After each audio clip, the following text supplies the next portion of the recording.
बिस्मिल्लाहिर्रहमानिर्रहीम। अस्सलाम वालेकुम नाज़रीन ग्रामी। अरब के इलाके में एक औरत फौत हो गई। उस औरत को गुस्ल देने के लिए कुछ औरतें आईं और गुस्ल देना शुरू कर दिया। दौरान गुस्ल उन औरतों में से एक औरत ने मैयत के जिस्म पर हाथ रखकर कहा कि इस मुर्दा औरत के किसी मर्द के तल्लुकात थे। ये कहना था कि अचानक ये अल्फाज कहने वाली औरत का हाथ मुर्दा औरत के जिस्म के साथ चिपक गया। औरत ने मुकम्मल जोर लगाया लेकिन हाथ जरा भी अलहदा ना हुआ।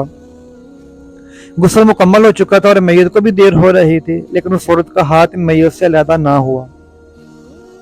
वहां खड़ी तमाम औरतों ने भी बहुत कोशिश की, लेकिन हाथ साथ ही चिपका रहा।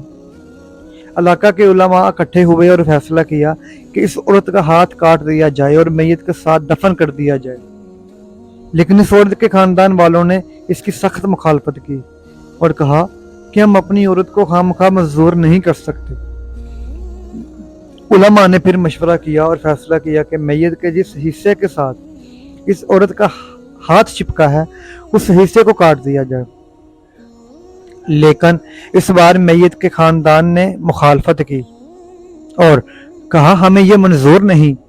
ये बात फैलने लगी और फैलते फैलते वक्त के इमाम मालिक के पास पहुंची। इमाम मालिक रहमतुल्लाह अलैह ताला इस जगह पर तशरीफ ले गए और उस औरत से सवाल किया कि क्या तुमने गुस्ल के दौरान मैयत के बारे में कुछ कहा था? उस औरत ने जवाब दिया, हाँ, मैंने गुस्ल के दौरान बाकी औरतों से कहा था कि मुर्दा औरत के किसी मर्द के साथ नाजायज तल्लुकात है। अस्तगफिरुल्लाह। इमाम मालिक रहमतुल्लाह ने औरत से पूछा, क्या तुम्हारे पास इस बात का कोई सबूत है? औरत ने जवाब दिया, नहीं, मेरे पास कोई सबूत नहीं। इमाम मालिक रहमतुल्लाह ने फौरन फैसला सुनाया कि इस औरत ने मुर्दा औरत पर तोहमत लगाई है और शरीयत के मुताबिक तोहमत की सजा 80 कोड़े हैं, इसलिए इस औरत को 80 कोड़े मारे जाएं। और चनाचा ऐसा ही किया गया। उस औरत को पूरे 80 कोड़े मारे गए। जो ही कोड़े मुकम्मल हुए, औरत का हाथ खुद ब खुद मैयत के जिस्म से अलहदा हो गया।